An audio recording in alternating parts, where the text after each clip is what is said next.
Hola queridos amigos, bienvenidos a una nueva sesión de la tertulia de Siglo y Cuarto en la nueva televisión universitaria. Esta noche vamos a dedicar este programa a hablar sobre arquitectura, urbanismo, paseños sobre todo, fundamentalmente, con un amigo, un colega, un arquitecto catedrático de nuestra querida Universidad Mayor de San Andrés, el arquitecto Gastón Gallardo. Tuve el honor, la dicha, y no te lo digo porque estés acá, de que haya sido mi docente ya en la década de los 90 y tengo un gratísimo recuerdo. Y para mí siempre, y siempre lo digo, eres uno de los mejores arquitectos y mejores docentes universitarios que hemos tenido en la Universidad Mayor de San Andrés. Qué gusto, Gastón, tenerte acá. Gracias, querido Pablo. Realmente es un placer asistir a tu programa, a Tertulia, porque me parece un desafío muy lindo, asumido por el canal universitario, que es lo que estaba necesitando el canal universitario, empezar a generar cosas con su personal, con su universidad, con sus intelectuales, con sus docentes, y me parece una alternativa muy importante. Y bueno, el hecho de que seas tú el que lo maneja a mí me da una gran alegría. Sabes que te tengo mucho afecto, somos amigos hace mucho tiempo, o sea, desde la época en la que fuiste mi alumno, pero ha pasado mucha agua bajo el puente. Y bueno, es un placer acompañarte. Gastón, qué placer para mí, para un honor y para toda la gente que te queremos, tanto dentro de la comunidad universitaria. Y bueno, has estado tú bastante ocupado. Las últimas veces que estuvimos fue justamente cuando nos apoyaste en este documental sobre alarifes, constructores y arquitectos desde la colonia, desde la Fundación de la Paz hasta la República. Y bueno, estuviste con tus tremendas actividades, obviamente tus compromisos como decano de la carrera de arquitectura, de la Facultad de Arquitectura y Artes. ¿Y cómo evalúas, así en un minuto, cómo evalúas tu paso, coronando, digamos, tu brillante carrera como docente en la universidad? Bueno, la evalúo como lo que has dicho. O sea, para mí ha sido coronar mi carrera universitaria, o sea, terminar mi carrera universitaria con el decanato. Lo he hecho con mucha satisfacción, con mucha dificultad también. La universidad no es sencilla, es un aparato muy grande. La función de decano te exige muchas cosas ajenas a la carrera, ajenas a lo académico, ¿no? O sea, en realidad el vicedecano es el que se hace cargo de lo académico y tú tienes que estar a cargo de firmas de papeles. Lo administrativo, ¿qué es lo más? Convenios, documentos. Dentro de esa línea, yo lo que he tratado es de promocionar y lograr que alguna de nuestra gente salga un poco más, mandar gente a México, mandar gente a Brasil, mandar gente a la Argentina, mandar estudiantes y docentes. Hemos mandado algunos docentes invitados, por ejemplo, que se han ido a hacer una maestría de 2 años, un año en Portugal, en Minho, en la Universidad de Minho, y el segundo año en Italia, en Matera, y ahora ya han vuelto, están de docentes, otros han ido a hacer su posgrado también. O sea, creo que ha sido importante en ese sentido, o sea, tratar de empujar un poco el crecimiento de la carrera, el crecimiento. Sobre todo, conociendo a ti, me imagino que has dado un impronta, independientemente de lo administrativo que tú estabas metido, pero en lo académico, que es fundamental, en la formación académica para mejor y mejor de nuestros docentes, ¿no? Bueno, es importante, indudablemente. Yo te diría que creo que se han dado pasos importantes, pero creo que es esta gestión la que va a lograr concretar cosas más efectivas. O sea, tenemos la suerte de que está de decano Jorge Sainz, que es un doctor en arquitectura y planificación urbana y ordenamiento territorial, que tiene mucha experiencia y mucha relación con el Brasil, y él está también empujando. Nosotros hemos hecho más la relación con Arquisur y con la CLEFA, la Confederación Latinoamericana de Escuelas y Facultades de Arquitectura. En cambio, él está empujando mucho más con el IPUR y con la Universidad de Río de Janeiro, que es donde él ha trabajado, donde él ha estudiado. O sea, realmente creo que se va creciendo en las gestiones. Ojalá lo importante es eso, ¿no? O sea, institucionalmente aumentar y no empezar cada vez de cero. Y creo que en eso estamos. Qué maravilla, Gastón. Recuerdo cuando hicimos el documental hace unos 3 años ya. Sí, claro. Ya pasa mucho tiempo. Bueno, La Paz, yo me ponía a pensar, todavía hablábamos en un capítulo sobre el Palacio de Gobierno, por ejemplo, hablábamos sobre algunos edificios que hoy día inclusive ya han sido, que no están, que ya han sido demolidos. Entonces, mira, en 3 años, cómo la ciudad de La Paz, que es una ciudad maravillosa, la ciudad maravilla, pero cómo ha cambiado tanto. ¿Tú cómo lo ves en este vertiginoso movimiento? Por un lado tienes el tema urbano, la inserción de los teleféricos, que definitivamente ha cambiado pues la cara de la ciudad de La Paz, vías que se han abierto, edificios que bueno, están cada vez creciendo más. Por la parte negativa, creo yo, montañas, cerros que se están pues terraceando, y no debemos olvidar que los paceños, nuestra vocación, más que marítimos, más que somos cocanis, somos mineros y somos montañeses. Tenemos pulmones grandes, tenemos corazón grande, porque somos hombres de las montañas. Y si a los paceños nos empiezan a quitar los cerros, oye, es complicado, ¿no? ¿Tú cómo ves estos 3 años vertiginosos, terribles, de cómo nuestra ciudad en lo fisionómico se ha transformado? Y bueno, pues, también en gran parte en lo estructurado. Bueno, yo soy poco objetivo con La Paz. Yo soy muy paceño. ¿Ah? Pese a que yo no he nacido en La Paz, pues he nacido en el exterior por una casualidad. Mi padre estaba estudiando afuera, pero yo me siento auténticamente paceño. Y eso que yo me he pasado mitad de la primaria y toda la secundaria estudiando en la Argentina. O sea, pero desde que he vuelto, desde que me he asentado ya por voluntad propia en La Paz, he descubierto mi sentido paceño y soy auténticamente paceño. Tanto es así que hasta he tenido discusiones muy serias con uno de nuestros grandes maestros, como era Juan Carlos Calderón.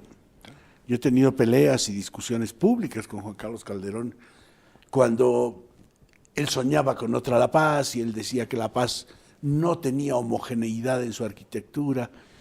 Mi criterio es que lo que él estaba buscando en La Paz era Miami, o sea, no era La Paz. La Paz es así, La Paz es abigarrada, como dice Pancho Pedregal, pero también es diversa, tiene muchos orígenes, tiene muchas presencias y obviamente eso se ve en muchas cosas y en la arquitectura se lo ve. Y eso es lo hermoso, que en 500 años, que casi vamos a cumplir el 48, desde la fundación se sigue manteniendo, porque podía haber sido una ciudad arrasada por la colonia, claro, o arrasada por los conquistadores, y que no por la República. Claro, por la República, exactamente, ¿no? O por el mismo Estado plurinacional, que bueno, se verá más adelante, pero felizmente seguimos con esas cosas tan fuertes, sí, tan marcadas, y tal vez ahora que cobra más presencia, el condimento tiene mucho más fuerza ahora. Y fíjate que hay cosas que a mí particularmente me llaman mucho la atención. Tengo un colega como es Carlos Villagómez, que lo conoces, que es radicalmente enemigo del teleférico, por ejemplo. Él es un combatiente, le parece un desastre la agresión del teleférico al cielo paceño. Yo, por el contrario, descubro que el paceño se ha enamorado del teleférico. O sea, todos los paceños en general estamos muy metidos en el tema y nos da un poco de orgullo, de placer poder ver esos cambios en la ciudad. A mí me llama mucho la atención porque creo que eso está arrastrando otras cosas. Sabemos que son acciones de orden político.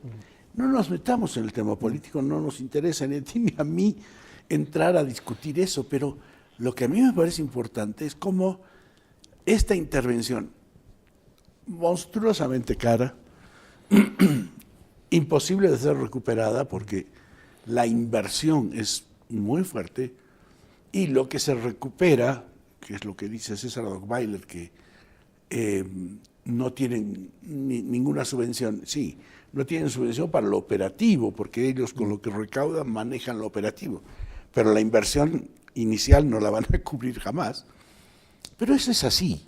En general, en los países, en el desarrollo urbano, el servicio público de transporte masivo es subvencionado por el Estado central o por el gobierno municipal.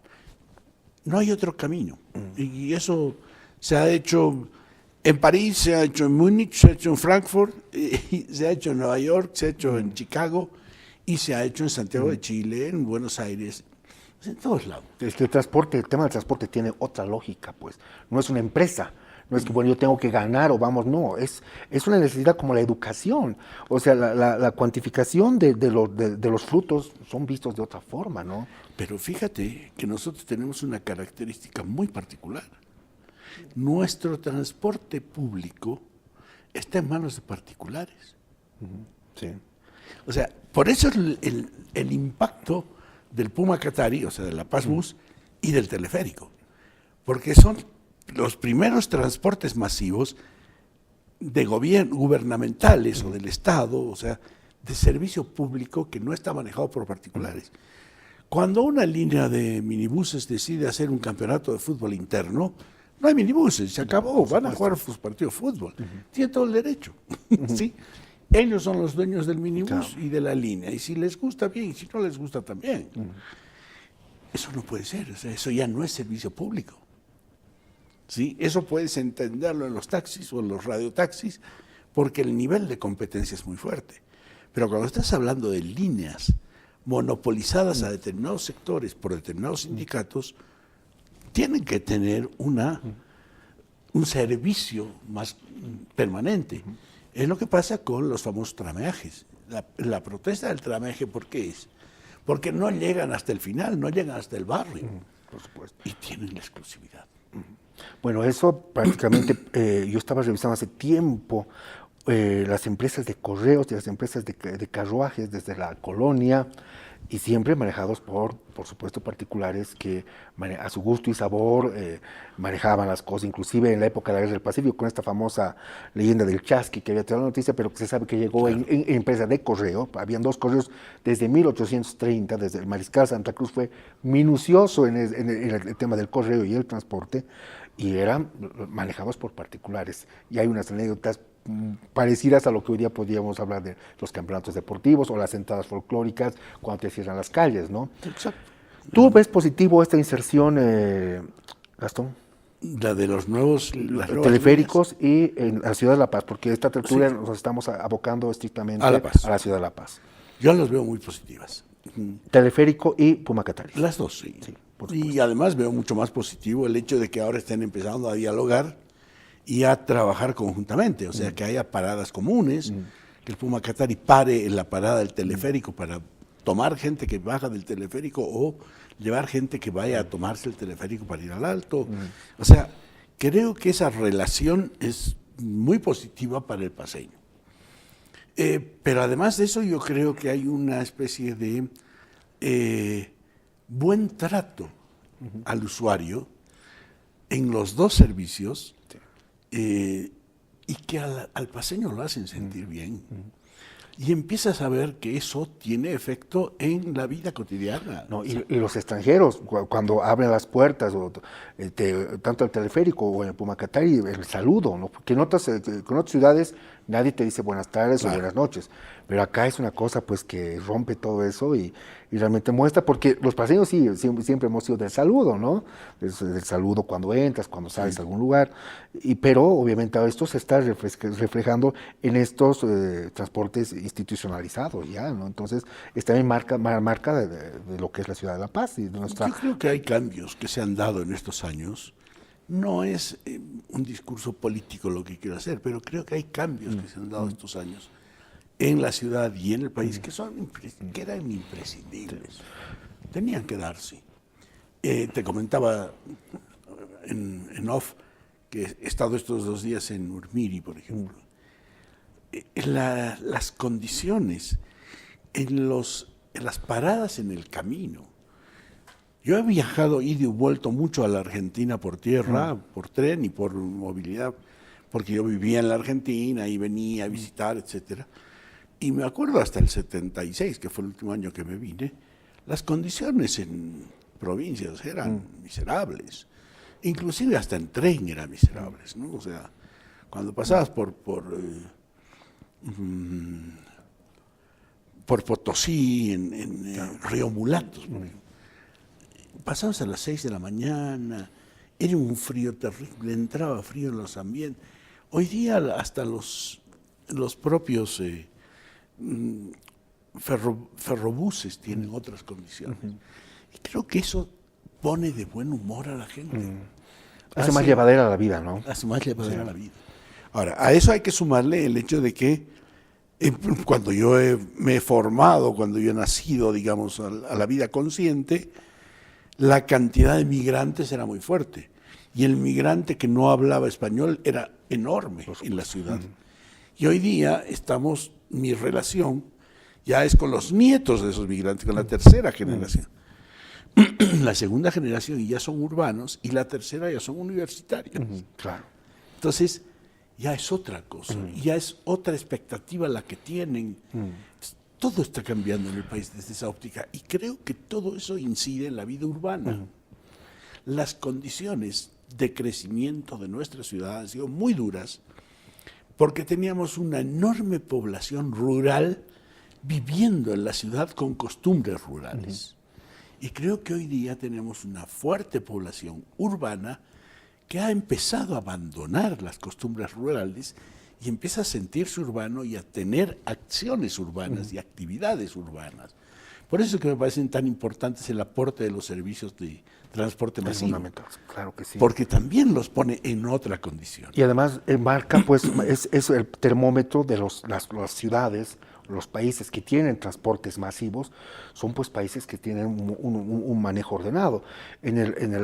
Lo que pasa en el África, en los países africanos, las ciudades africanas no existe este tipo de transporte masivo, pero obviamente ves a algunos hombres con sus autos de multimillonarios que muestra justamente esto, ¿no? Cuando la mayor cantidad de población de un país empieza a utilizar el transporte masivo, es que algo bueno está pasando, y creo que eso, con mirada rumbo al bicentenario, creo que es algo positivo y que nos debe hacer sentir, digamos, contentos, ¿no?, con todo este cambio. Ahora, los cambios, Gastón, también siempre traen transformaciones, y estas transformaciones a veces pueden generar también bemoles, ¿no? El tema del crecimiento que lo hemos visto en estos últimos años de casas patrimoniales, en muchos casos, que por ejemplo en la zona de Sopocachi, que han sido directamente destruidas, o algunas han tratado de respetar la fachada del estilo Juan Carlos Calderón, digamos la parte principal de la casa, pero que en el fondo sí ha sido algo muy agresivo, y yo personalmente lo siento agresivo cuando en las calles como la 20 de octubre o la 6 de agosto terminan levantando un edificio de 30 pisos, ¿no? Entonces eso me parece a mí que es agresivo. No sé si obviamente para las siguientes generaciones no lo va a hacer, pero para la gente que hemos buscado, y tú has estado muy metido en el tema del casco urbano central, el tema de todo esto de la preservación de la arquitectura, ¿cómo lo ves, Gastón? Mira, yo creo que hemos crecido con muchos prejuicios o malas educaciones, malas informaciones. Siempre hemos hablado del casco urbano colonial de la ciudad de La Paz. El famoso damero, ¿no?, el del centro. ¿Cuál es el casco urbano colonial de la ciudad? ¿Cuántas viviendas y cuántas iglesias realmente coloniales quedaban en la década del 70 en La Paz? San Francisco, Santo Domingo, y por referencia sabíamos que habían sido coloniales. San Pedro, San Sebastián, pero estaban totalmente retocadas al siglo XIX. Neoclásicas totales. Totalmente neoclásicas. En viviendas, lo mismo. A nosotros nos encantaba ver, a los que defendíamos el patrimonio, las puertas de madera, los balcones de madera. Colonial.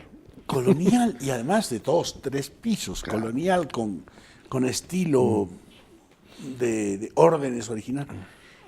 Era siglo XX. Y no había sido colonial. No, había sido siglo XX. Por supuesto. O sea, eso se ha hecho entre 1899, que es el momento en que La Paz se convierte en sede de gobierno, y 1920 25, que es el centenario. La casa de Murillo es la prueba más fehaciente de esto. La construcción, había que a Murillo crear una casa. Nunca se supo dónde fue la casa de Murillo. No hay un solo documento, y hemos buscado, que diga dónde vivía Murillo en la ciudad de La Paz. Pero había que, en la calle Jaén, había que armarle su casa. Pero la Casa del Oro es donde se había alojado Bolívar. Claro, Eso decía la tradición. claro. Y en los libros también está, ¿no? Y en los textos. libros también. Pero ¿y? ¿Hay documentos? No los hay. Inclusive los documentos que hay sobre lo que es hoy día el Museo Nacional de Arte te muestran que eso era una galería comercial de cualquier nivel. Por supuesto. O sea, tenía Murillo Bros, había una tienda de telas, o sea, eso que hoy día preservado, y que es valioso, o sea, no le estoy quitando valor No, a para eso. nada. Pero Pero estamos pocas. hablando en su real dimensión, para no ser... Es que hay un problema. Hoy día incluso en los medios de comunicación, todo en Sucre pasa lo mismo. Colonial, patrimonio colonial. Y no, repetimos como muletilla el patrimonio colonial, Claro. entre comillas, y no es pues colonial. Pero imagínate, los edificios más importantes que hizo la banca, el Banco Nacional, el Banco de Grandoña, los trajeron a los hermanos Camponovo de Buenos Aires para que hagan sus obras en Sucre y después se los trajeron a La Paz. ¿Qué años? 1896, 98, 1914, 1907. Estamos hablando de principios del siglo XX, fines del siglo XIX. O sea, la colonia había terminado un siglo antes, o 75 años antes. Estas búsquedas paseñas no se pueden entender sin los resultados de la Guerra Federal.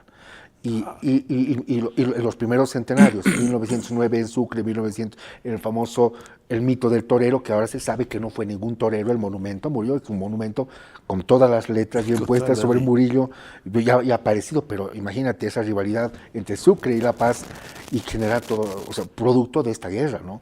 Entonces teníamos tanto en Sucre buscar sus héroes y tanto nosotros en La Paz buscar los nuestros, y a veces hemos creado justamente estos mitos, y la arquitectura, la construcción no ha estado libre también de esto.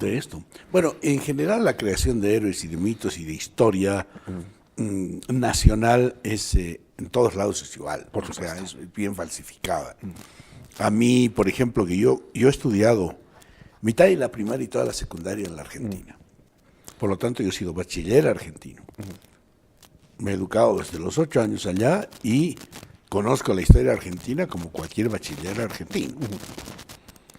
Leer el libro de José Luis Roca, ni con Lima ni con Buenos Aires, para mí ha sido un sopapo. Claro. Porque es un excelente análisis de la historia argentina. Que rompe los mitos aprendidos argentinos, que tú de niño seguramente los has acumulado. Claro. Todo el concepto de los ejércitos libertadores, que desde allá te dicen que eran los libertadores que iban al norte, y desde acá te dicen eran los argentinos que venían a asaltar las arcas de Potosí. Claro. Y resulta que no era ni una ni otra cosa, era una guerra, ¿sí? Pero era una guerra interna, era una guerra entre americanos. Política. Y política. Es que las guerras, esta es una guerra civil. No es, o sea, es una guerra civil que enfrenta padres contra hijos, hermanos contra hermanos. Y es los liberales, la política, simplemente la vil política de siempre. Porque unos dirían, y no hubiéramos estado mejor continuando con España, y hay esos ideales de libertad y demás, que a veces podemos entrar en subjetividades, pero bueno, no nos vamos a entrar a eso, pero lo que dices es totalmente cierto. Entonces yo tocaba por el tema, por ejemplo, de estos patrimonios que estábamos tocando coloniales, y que yo te desvié, pero te pido que vuelvas al tema del casco urbano central. En el casco urbano central, y el mito del casco urbano. En el casco urbano central hay unas 5, o había, unas 5 casas coloniales, ¿sí? Creo que en el final de la Yanacocha todavía queda una. Las 2 que son museos ahora, que eran además de 2 primos que los 2 se llamaban de la misma manera, que eran los 10 de Medina. Lo que es el Museo Nacional de Arte y lo que es el MUSEF también eran casas patrimoniales. Inclusive La última ampliación del Museo Nacional de Arte, lo que es la Villa de París, también era colonial. Tiene fecha. La casa que se ha demolido para hacer el Palacio de Gobierno, la Casa del Pueblo, era una casa que tenía fecha 1821 en la portada de la escalera. Entonces, quedan muy pocas casas más fuera de esas que son de época. Pero de época republicana. No, de época colonial. Ya. Y yo te diría que una es la que está frente, en la General San Ginés, frente al Palacio de Justicia, al edificio Ya. anexo del Palacio de Justicia, creo que hay una panadería por ahí, es una casa restaurada más o menos y se ha tratado de llevarla adelante. Y la otra es al lado de la iglesia de la Recoleta, la Casa Portugal, que la ha hecho un arquitecto que lo hemos perdido como arquitecto, aunque se ha dedicado a la actividad municipal, Ramiro Burgos, que es el que dirige Barrios de Verdad y ahora Movilidad. Claro, igual, estudiante de la época de los 90 también. También. Pues. Pero él hizo esa remodelación de la Casa Portugal, que es una muy linda remodelación. No hay más casas coloniales. Todas las demás son casas intervenidas a partir de 1870, ni siquiera de 1825. Nosotros le hemos puesto el mote de republicana, arquitectura republicana, que es como cuando los médicos te dicen que tienes un eczema atópico, que quiere decir que no saben qué tienes, o que tienes tendinitis y que no saben dónde pescarle. Pero es un poco lo mismo. Arquitectura republicana es toda la arquitectura de la República desde 1825 hasta 2018. Claro. No es pues así, ¿no? Entonces, hay que ponerle un poco de límite. Pero en general la arquitectura paceña, como tú decías recién, se reforma a partir de la Guerra Federal. Cuando se trae la sede de gobierno definitiva a La Paz, es cuando hay que hacer Palacio de Gobierno, hay que hacer Palacio Legislativo, hay que hacer catedral. Ya una catedral en serio. O sea, hay que hacer colegios para los hijos de los diputados, de los senadores, de los diplomáticos y de los ciudadanos. Universidad, ahí entra nuestra universidad. Se empieza a construir muchas cosas. Servicio de hospitales, o sea, La Paz empieza a cambiar su forma de ser a partir del 1900. Por supuesto. Para ponerle una fecha. La nueva refacción, por ejemplo, hace poco en una tertulia que hicimos sobre el cementerio. ¿Por qué no existen muertos de la guerra, o sea, los vestigios, ¿no? De la guerra de Ingavi, de 1841, la guerra contra el Perú? ¿Por qué no existe la Confederación? Y a partir del Pacífico, Acre y Chaco recién. Porque obviamente toda esa otra parte de los 50, 60 años se han perdido. Y eso parece que tenemos un agujero negro tremendo. Desde 1825, 30, Mariscal Santa Cruz, algo queda, pero luego desde 1830 hasta 1880, posguerra del Pacífico, tenemos en La Paz un tremendo agujero negro y creo que en arquitectura y el urbanismo no es la excepción también. En la arquitectura no es lo mismo. Hay un gran hueco en ese periodo. Es a partir de 1870, 80, que empiezan a aparecer los que refaccionan fachadas. Fachadistas. Los fachadistas, entre los cuales hay nacionales como Quino, pero también hay importados como los Nogué o los Carbonell, que eran los catalanes que vienen. Doña Teresa les ha hecho un análisis sobre... Maravilloso además, por cierto. Sobre los fachadistas catalanes. Gastón, después del corte continuamos y pincharemos, hablaremos esto del terraceo que me preocupa, el tema de los cerros, ya en lo que vemos dentro del tema ya urbano general. Y hablaremos algo también sobre los cholets y también sobre la Casa del Pueblo. ¿Qué te parece? Encantado. Encantado. A la vuelta. Continuamos. Gracias amigos, continuamos en la tertulia, en la nueva televisión universitaria, hablando, repensando sobre nuestra ciudad de La Paz, en lo urbanístico, en lo arquitectónico desde esta modernidad, ya desde el siglo XX, y a lo que estamos hoy viviendo rumbo al bicentenario de la República o del Estado Plurinacional. Estamos con un querido amigo, catedrático, ex decano de la carrera de arquitectura, el arquitecto Gastón Gallardo, y bueno, me siento nuevamente, te lo digo, muy feliz de que estés acá con nosotros. Gastón, Los paceños, en nuestra esencia, somos montañeses, ¿no? Somos highlanders. Tenemos un corazón grande, pulmones grandes, porque somos hombres de las montañas. Y a mí, en lo personal, no estoy haciendo ningún juicio de valores a ninguna gestión, ni gubernamental, ni de alcaldía, pero a mí me da mucha pena cuando se empiezo a ver terraceándose cerros. Cuando un cerro, a excepción, cuando obviamente por el tema de seguridad se van quitando los cerros, creo que sí, es aplausible, pero no cuando, por ejemplo, es para hacer construcciones y bueno, un poco nos va alterando nuestro espacio de esencia paseño, montañés, ¿no? ¿Tú qué piensas al respecto? No, evidentemente a mí me golpea igual que a ti el ver que los cerros que hemos crecido en nuestra niñez y en nuestra juventud, viendo esos cerros y explorándolos y paseando y haciendo barbaridades y travesuras en su época, hoy día están llenos de vivienda. Yo creo que tiene que ver con el 21060, o sea, es el momento en el cual se produce una gran masa de desempleo, pero con dinero, o sea, con un capital que se les da como remuneración a los años prestados.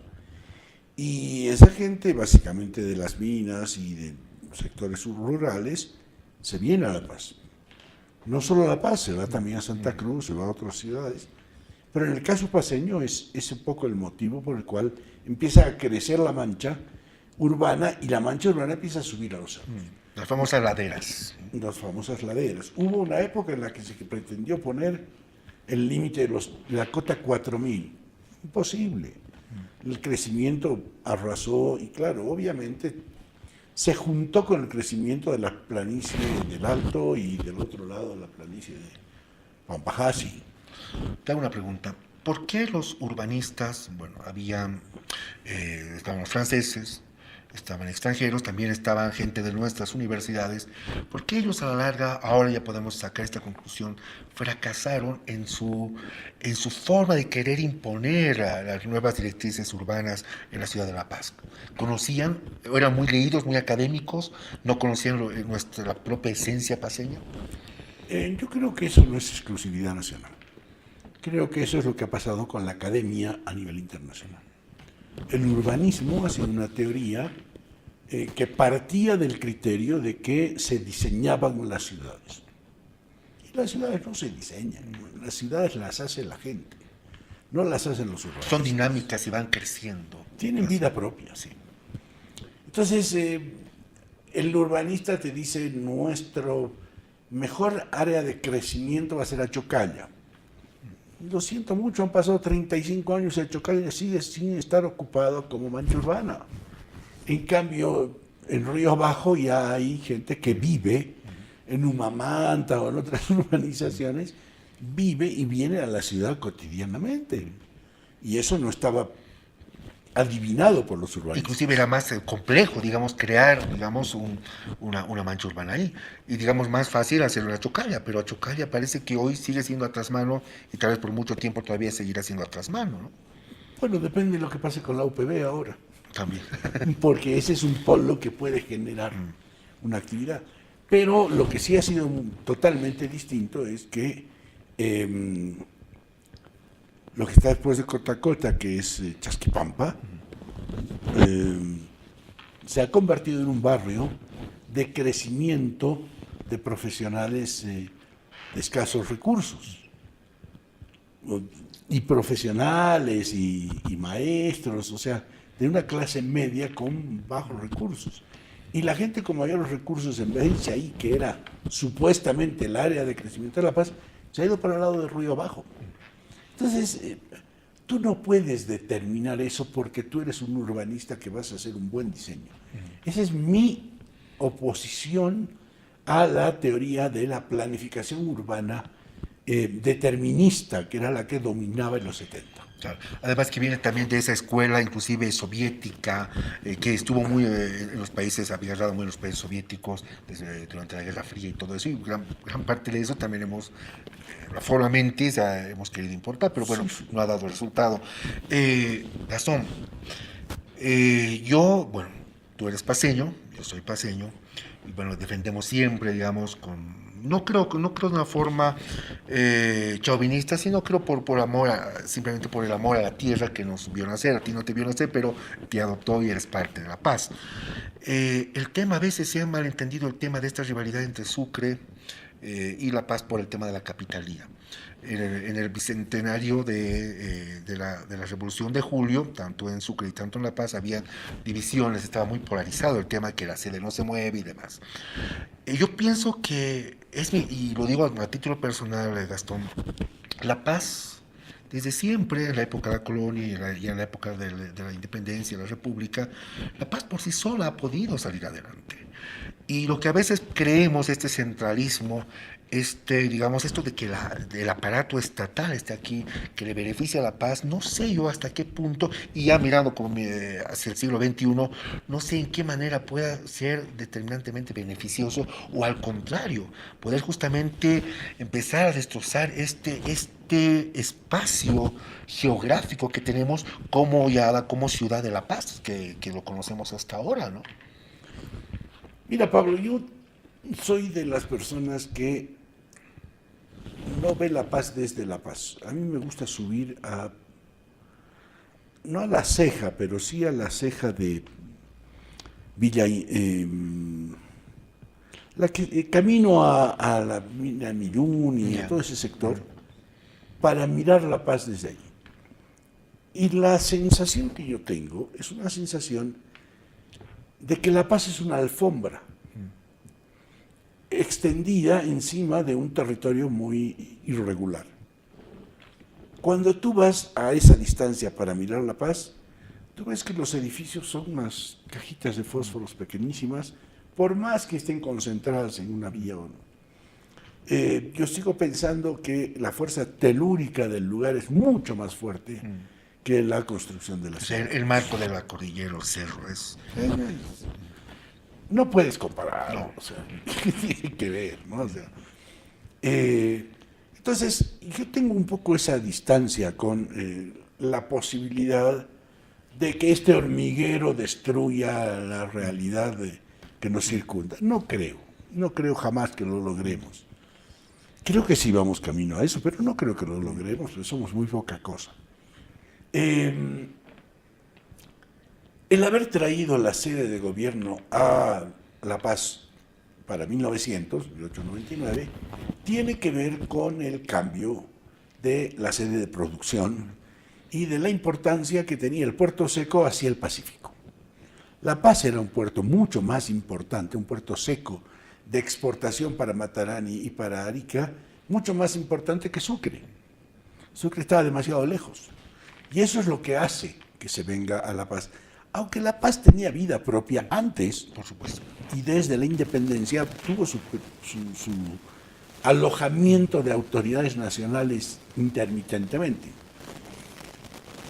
Yo creo que hoy día la realidad nacional nos está determinando que La Paz está perdiendo el rol de centro concentrador de la producción y de la generación de riqueza del país.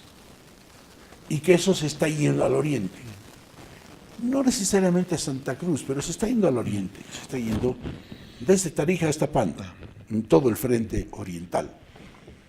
Y yo creo que no sería raro que el país decida llevar la sede de gobierno hacia ese lado. Y no sería malo para La Paz. Yo coincido contigo en el sentido de que yo no sé hasta dónde le hace bien o mal a La Paz el tener la sede de gobierno. Desde un punto de vista político, sí, por supuesto, se ha usado, pero estamos hablando desde un punto de vista ya de la propia realidad del desafío. De la vida cotidiana. Y pensando ya a los 300 años, porque lo que hablamos ahora es pensando de aquí a unos 50, 60 años. Claro, pero en la vida cotidiana es muy fuerte. La presencia de las marchas, el parate de la actividad cotidiana, el bloqueo es muy fuerte en la ciudad de La Paz. O sea, Desgastante. desgastante y te da unas condiciones de vida de lo más. Tú vas a Cochabamba, a Tarija, y sientes que vives con tranquilidad, aunque vayas por 3 días, ¿no? O sea, Y eso no tiene precio. no estás metido en el mare magnum político en el que estás metido en La Paz. Entonces, ahí te empieza a carcomer el sentido de que, ¿qué estamos haciendo? ¿Para qué estamos forzando este mantenimiento de La Paz? Sede financiera ya no es, ¿sí? Es mucho más importante la sede financiera cruceña que la sede financiera paceña. Sede de medios de comunicación, es bien relativo. Canales y televisión nacionales. Prácticamente la hegemonía se está volviendo Santa Cruz, ¿no? Hay 2 paceños, y el ATV, no sé, después qué más hay. Claro, gran parte se han vuelto repetidoras, ¿no? Repetido. El tema del aeropuerto, otro tema donde Los hubs. las líneas más importantes ya no están aterrizando en La Paz, ¿no? Entonces, es posible pensar que La Paz tiene una vida propia que puede seguir siendo importante. Fuera del centralismo, por supuesto. Fuera del centralismo. Yo pienso que a la larga el centralismo ha sido más negativo, a juicio de que algún me tachen de antipaseño, pero lo digo así tratando de ser muy objetivo. Creo que a la larga ha sido más negativo que positivo para La Paz, para la ciudad de La Paz y para la propia paseñidad. Pero bueno, eso tal vez es otro tema. Yo no entraría en esa discusión porque no podría asegurar si ha sido positivo o negativo, francamente. Lo estoy pensando y creo que tenía sus ventajas y tenía sus defectos. Sus momentos, por supuesto. Sí. Para el siglo XXI, rumbo al Bicentenario, ¿cómo lo ves? Yo creo que La Paz tendría que dejar Ya. su condición de sede de gobierno. Vámonos al hito Y no arquitectónico. creo que el destino sea volver a Sucre, Por supuesto. para nada. O sea, Bueno, es solamente el tiempo lo diré y bueno, Dios mediante, pues, no sé, veremos, no veremos, eso ya es otro cuento. El hito arquitectónico, diremos así, que ha sacudido, bueno, un poco, no un poco, bastante nuestra ciudad de La Paz, sin duda alguna, es la construcción del emplazamiento de la Casa del Pueblo. Cuando hacíamos nosotros el documental sobre arquitectura paceña, hablábamos hace 3 años sobre el Palacio de la Paz, el Palacio de Gobierno de la Ciudad de La Paz, no nos imaginábamos todavía el tremendo edificio que iba a estar pues detrás, ¿no? Mira, ya ha pasado 3 años y cómo ha cambiado. Es muy complicado tratar de hacer un análisis sin meter lo político o lo coyuntural, evidentemente. Simplemente yo lanzo esta idea como que recordando a lo que pasó en París cuando después de la famosa exposición internacional la Torre Eiffel debía haber sido desarmada. Y hay cartas de muchos pensadores de la época, muchos intelectuales. La misma población parisina decía que esto tenía que quitarse, que estaba afeando el panorama parisino. Y hoy día es impensable ver, o sea, imaginarse París sin la Torre Eiffel. No sé, tratamos de hacer diferencias, pero también al mismo tiempo algunas comparaciones. No sé si de aquí a unos años, unos 30, 40, 50 años, esta casa del pueblo, que hoy día no podemos todavía tener una idea muy cabal de cómo poderlo, tal vez desde el punto de vista arquitectónico sí tú lo tienes, pero cómo podemos imaginarnos cómo será visto de aquí a unos años esta casa del pueblo, que indudablemente ha marcado y que evidentemente también ha entrado violentamente, ha interrumpido violentamente pues nuestro casco urbano central. mira, yo creo que hay un par de cosas que hay que tomar en cuenta. Primero, que no es la primera irrupción en el casco urbano central. En la década del 80 se construyó el Banco Central y fue un desastre. Que destrozó toda la fachada de la catedral, pues. Claro, destrozó. Visualmente hablando. Visualmente se convirtió en un campanario de la catedral. Vos ves la Plaza Murillo, veías la catedral y su torre atrás que parecía. Destrozó el centro histórico en la esquina de donde estaba la vicepresidencia, el banco mercantil, la alcaldía, etcétera. Me parece que es una irrupción muy poco respetuosa. Entonces no es mérito alguno el haber hecho una segunda torre, digamos, de ese orden, no es no se lo puede acusar al gobierno de ser el que ha roto el casco urbano. El casco urbano ya venía roto antes. Sí, no puedo dejar de acordarme que en ese predio existía una casa fechada. Tenía encima de su portada de escalera la fecha de 1821, era una casa, la casa de 1821 era conocida con ese nombre. Y para poner en la ampliación del palacio han volteado eso. Y además, ni siquiera han volteado la horrible ampliación del Palacio de Gobierno que hizo Banzer en la década del 70. La han mantenido. Entonces, yo creo que hay diferencias en ese sentido. Tu comparación con la Torre Eiffel no quiero tomarla porque no me arriesgo a compararla así. Por supuesto. Por eso decía, Pero, compararlo de aquí a unas buenas décadas. Te lo digo Por el casi- imaginario, Te lo sí. digo casi en broma. ¿No? Pero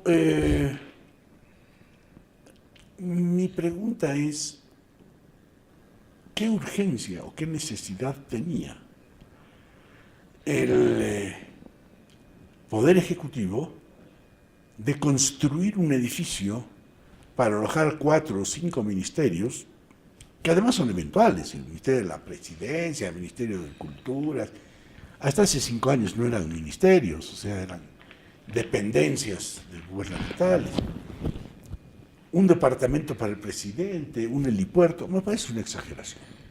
Y yo no creo que esas funciones justifiquen una construcción de ese tamaño. Arquitectónicamente hablando, el edificio no lo veo con ninguna identidad, porque ni siquiera es un cholet.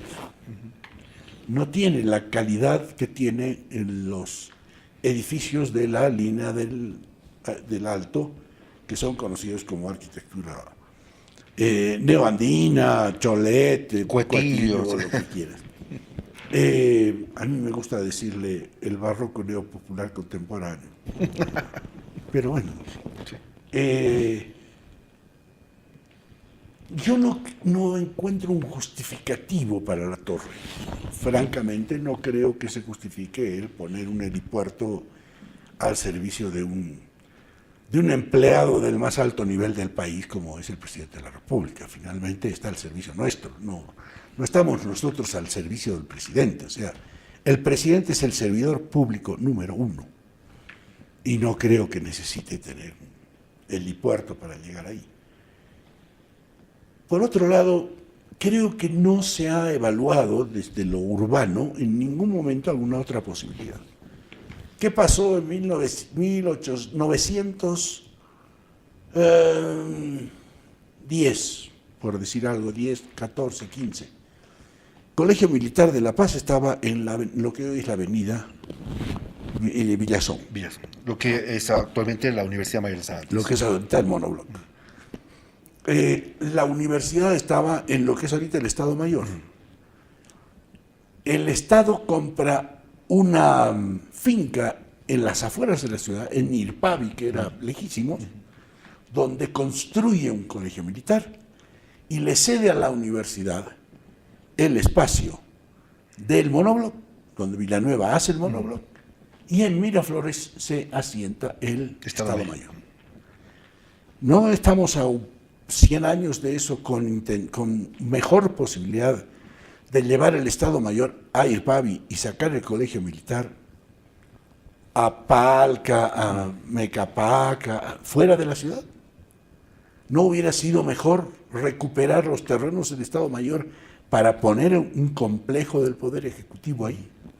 O sea, ¿me explico? Sí. Esa es un poco la visión que yo le he hecho en cara de que no ha tenido... Por eso yo te pasé esa pregunta, porque tú has estado tantos años trabajando en el casco urbano central, te lo conoces al dedillo, entonces por eso me interesa mucho tu opinión sobre este hito que creo, por eso nosotros... es posible a veces no desligar lo político, pero de todas formas, ¿cómo lo verán? ¿Cómo es el impacto ahora y cómo se va a ver después? Quiero tocar con esto para terminar el tema de los cholets que has tocado, que es otro fenómeno tal vez un poco más grato o festivo, si vale el término, pero que también evidentemente ha lanzado mucha polémica por un lado, si es en realidad menester llamarse arquitectura, para empezar. Y antes, en breves palabras, le pregunto al arquitecto urbanista, para nuestros amigos tertulianos, ¿qué es arquitectura, Gastón? ¿Qué es arquitectura? ¿Qué es arquitectura? Y si los cholets son arquitectura. Si pueden considerarse como arquitectura chola, como hoy día se menciona. La arquitectura es el manejo de los espacios, de la luz y del alojamiento de funciones. ¿Ya?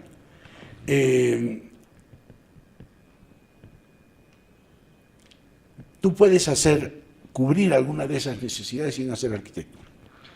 Puedes hacer construcción para alojar determinadas funciones. Es la construcción inmobiliaria.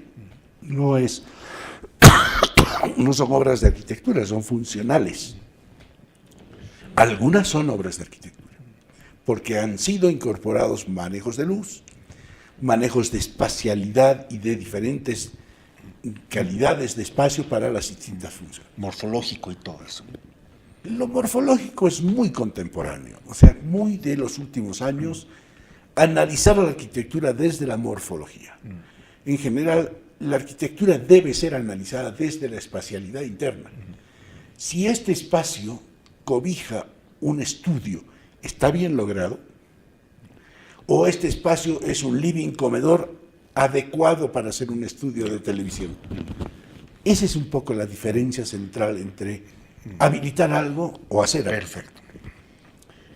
Desde ese punto de vista, los salones de fiestas del Alto no son decoración, son espacios que alojan fiestas, con 2 o 3 conjuntos, o con 2 o 3 bandas, con 400 a 700 personas, con drenaje para que puedas sacudir tu copa después de chayar.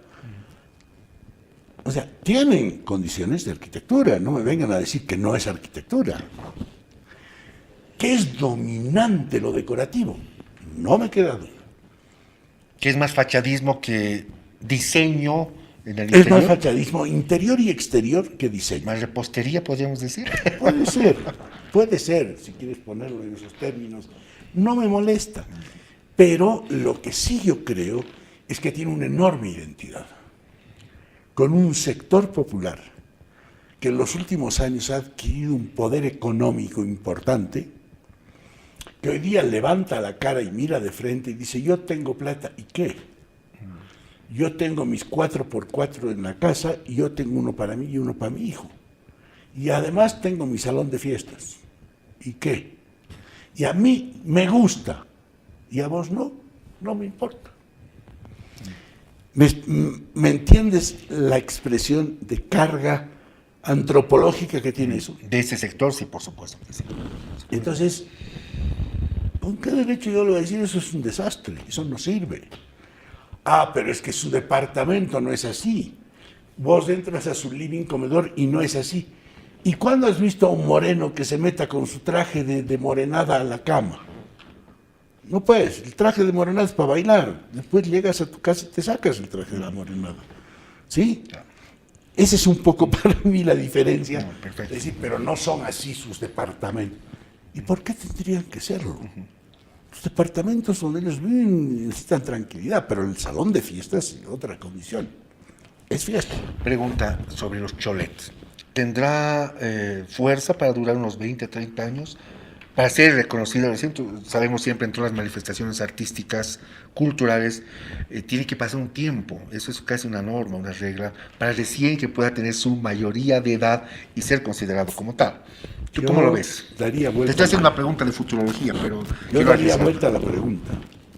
¿Habrá posibilidades de frenar este estilo estético que se está imponiendo en el Alto y que se está expandiendo a Santa Cruz, a Cobija, a Sucre, a Cochabamba, Argentina, a Arequipa, a Puno, a Brasil, en la parte de la Amazonía de cercana de Mato Grosso, en el norte argentino, en Ecuador?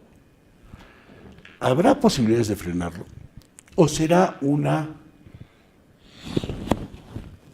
un juego en el tiempo, que dure algo y que después desaparezca también. Es posible. Gastón, qué placer tenerte, es un gusto honradísimo, pero haremos de aquí a un tiempo, ¿te parece? Otro ejercicio sobre repensar nuestra ciudad de La Paz, la arquitectura en La Paz, y también podemos ver otros ejemplos que están pasando aquí en nuestro país, no solamente en La Paz. Yo te voy a decir, Pablo, que uno de los méritos de tu programa creo que es que te hace olvidar que estás grabando algo para la televisión. O sea, la tertulia es más importante, el intercambio de opiniones, hasta las pullas entre nosotros son más lindas que el mero grabar un programa de televisión. Entonces, yo feliz. Muy cómodo, te agradezco mucho la invitación, No, yo encantado cualquier momento. Yo feliz, Gastón. Bueno, yo he sido tu alumno. Una cosa era la clase del maestro, y hoy compartiendo la tertulia, pues es un honor para mí. Y te comprometo para diciembre, ¿qué te parece para seguir repensando sobre nuestra ciudad de La Paz? Yo encantado. Gastón. Gracias, Gastón. A ustedes, amigos televidentes, hemos repensado nuestra ciudad de La Paz dentro de lo urbano, ya no tocando desde la época de la colonia, sino desde lo que llamamos el modernismo, el siglo XX, y bueno, esta visión y estas cosas que tenemos en el siglo XXI, con estos hitos interesantes, sui generis que están pasando hoy en nuestra ciudad. Muchas gracias.